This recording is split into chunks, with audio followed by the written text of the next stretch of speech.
তুমি স্বীকার করলেও মরে যাবা, স্বীকার না করলেও মরে যাবা। চোখ বন্ধ রাখলেও কবরে যাইতে হবে, চোখ খোলা রাখলেও কবরে যাইতে হবে।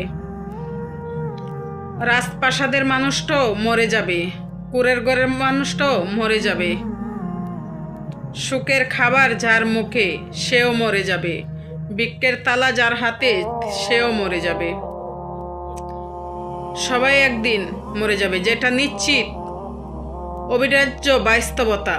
যেই মৃত্যুকে আড়াল করার, অস্বীকার করার, পাশ কাটার কোনোই ব্যবস্থা নাই, কোনো ব্যবস্থা নাই। নানান ক্ষমতা দেখায়া কাইন্দা কাইটা কোনো সিস্টেম নাই। ক্ষমতা দিয়েও মৃত্যুকে টেকানো যাবে না।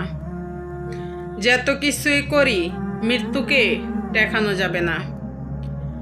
যেটা নিশ্চিত সেটাকে ভুলে যাব কেন আমরা? আল্লাহ নবী সাল্লাল্লাহু আলাইহি ওয়াসাল্লাম যে হাদিস আমি করছি এটাই নবীজি বলছে, প্রতিদিন বেশি বেশি ওই জিনিসটাকেই স্মরণ করো যেটা তোমার সমস্ত স্বাদ আহ্লাদ, সমস্ত ব্যস্ততা একদিন সব কিছুকে নিস্তব্ধ করে দিবে।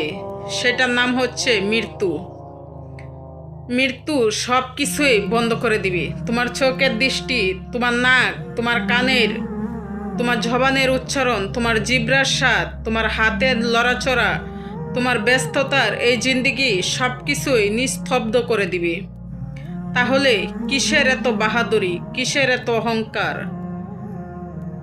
আল্লাহকে ভুলে গিয়ে মিছা মায়ার দুনিয়ায় মিথ্যার অভিনয় পরে কেন সময় লস করতেছ?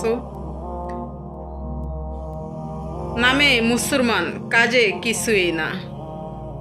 আল্লাহর ইবাদত করো, নিজের মনটাকে পরিষ্কার করো, ইনশাআল্লাহ